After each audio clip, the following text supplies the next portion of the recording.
Our next guest says that Trump has talked effectively about how the latest WikiLeaks dump of Clinton emails showed her to be untrustworthy and out of touch with ordinary Americans. Joining us tonight, former Deputy Chief of Staff to President George W. Bush, Republican strategist, Fox News political analyst Karl Rove. Karl, great to have you with us. Today, honestly, I thought Donald Trump had found his stride and measure. He sounded like he was focused on the issues and, as he put it, unshackled. Your thoughts?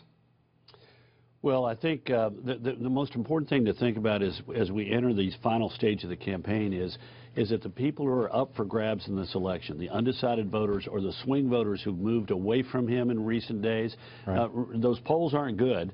But right. What's interesting inside him is that he has lost more than she has gained. It is people who moved away from him, meaning they haven't been magnetized all the way over to her. The question is what are the things that are going to win them back? And he has got to have a very clear idea of what that sentence, that phrase, that idea is that he wants to lay forth each day in order to get them to him. And I'm not certain that being caught up in all of this discussion about groping and kissing and sexual advances and so forth is helpful to anybody, but particularly not helpful to him. He's got to break through with something that is more powerful than that. Yeah, my guess is that Donald Trump would willingly forego any reference to those phrases you just suggested. But what is Karl Rove's idea about what he should say that will move those independents, those folks who are undecided or have decided to move aside? Well, look, I think he's got to stop talking about all that stuff. He's got to say, you know what, I've said what I'm going to say. He can't get up there and excoriate the media and go after them. That stuff makes the people in the rallies feel good, but it isn't going to bring those people back to him that is lost or convert people who've been for her. Well, he's got to figure out something each and every day that's about the issues they care about. Like we got to tomorrow, he ought to play off of the fact that one of the strongest advocates for the Affordable Care Act, for Obamacare, the Democrat governor of Minnesota, says it is a disaster and it doesn't work. And tomorrow we ought to play off of that and say this is a reminder that the failed policies of the Obama-Clinton administration don't deserve a third term, and I'm the one candidate who says we ought to get rid of the Affordable Care Act, get rid of Obamacare and replace it.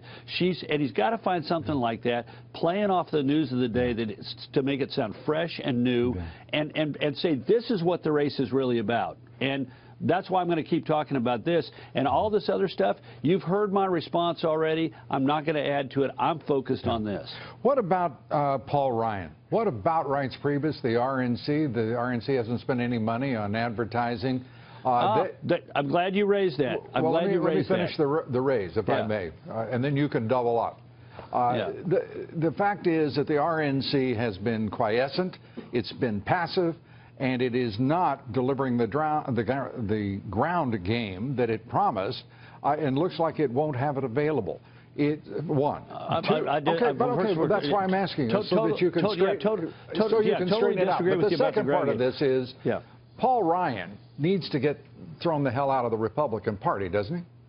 Yeah, well, let's take first of all the RNC. Right. Let's get our facts straight. The RNC is spending enormous amounts of money in the ground game. You're right, they haven't spent anything on television. That's because the only money they can spend on television is in a fund that, in essence, the Trump campaign controls. We did this. They spent $14 million in advertising in, I think it was 2000 or 2004, the RNC did, at the direction of the Bush campaign, because that's the money that the RNC can spend in coordination with the campaign.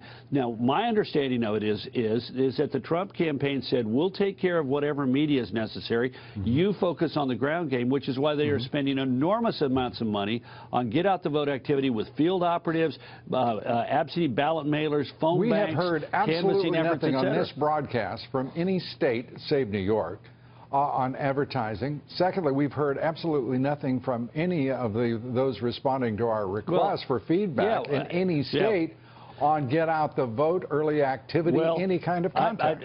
I don't know if you've got reporters you can send out there, but for example, I was recently using social media.